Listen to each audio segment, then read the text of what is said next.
Hello friends, welcome to Mala's Tamil kitchen. இந்த வீடியோவில் முட்டைக்கோஸ் சட்னி எப்படி சுவையாக செய்யுதுன்னு பார்க்கலாம் வாங்க. இதுக்காக 150 கிராம் முட்டைக்கோஸ் எடுத்திருக்கேன், 2 தக்காளி, 1 வெங்காயம், 4 பூண்டு பற்கள், ஒரு சின்ன பீஸ் புளி, அது கூட 3 வத்தல் மிளகாய்.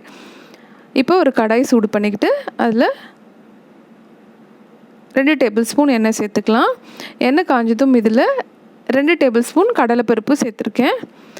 இந்த பருப்பு லேசாக நிறம் மாறிட்டோம். அதுக்கப்புறம் நம்ம இதில் வத்தல் சேர்த்துக்கலாம். 3 வத்தல் மிளகாய் சேர்த்துக்கிறேன். உங்களுக்கு காரம் எவ்வளோ வேணுமோ அந்தளவுக்கு சேர்த்துக்கோங்க. இந்த சட்னி வந்து கொஞ்சம் காரமாக இருந்தால் நல்லாயிருக்கும். அடுத்து வெங்காயம், பூண்டு, புளி இது எல்லாமே நம்ம ஒன்றா சேர்த்துடலாம். இதை சேர்த்தப்புறம் இந்த சட்னிக்கு தேவையான அளவு உப்பு சேர்த்துக்கலாம். இந்த சட்னிக்கு கொத்தமல்லியோ கருவேப்பிலையோ எதுவுமே எக்ஸ்ட்ரா ஃப்ளேவர்லாம் நம்ம சேர்க்க தேவையில்லை. இந்த ஃப்ளேவர்லேயே நல்லாயிருக்கும். இது முட்டைக்கோஸில் செஞ்சிங்கன்னு சொன்னால் யாருமே நம்ப மாட்டாங்க. இப்போ ரஃபாக சாப் பண்ணி வச்சுருக்கேன் இந்த முட்டைக்கோஸை சேர்த்துடலாம்ல. உடனேவே நம்ம தக்காளியும் சேர்த்துடலாம்.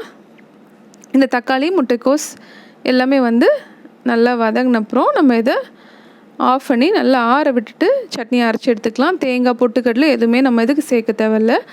ரொம்ப சுவையாக இருக்கும் இந்த சட்னி.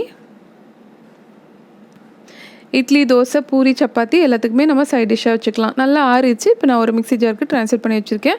இதை கொஞ்சம் கொஞ்சமாக தண்ணி சேர்த்து இந்த மாதிரி திக்காக ஒரு சட்னியாக அரைச்சி எடுத்துக்கலாம். நெக்ஸ்ட் இப்போ இந்த சட்னியை தாளிக்கிறதுக்காக ஒரு தாளிப்பு பேனில் 1/2 டேபிள் ஸ்பூன் அளவு எண்ணெய் சேர்த்துக்கிறேன். இந்த எண்ணெய் காஞ்சதும் இதில் 1/4 டீஸ்பூன் கடுகு, 1/2 டீஸ்பூன் அளவு உளுந்து,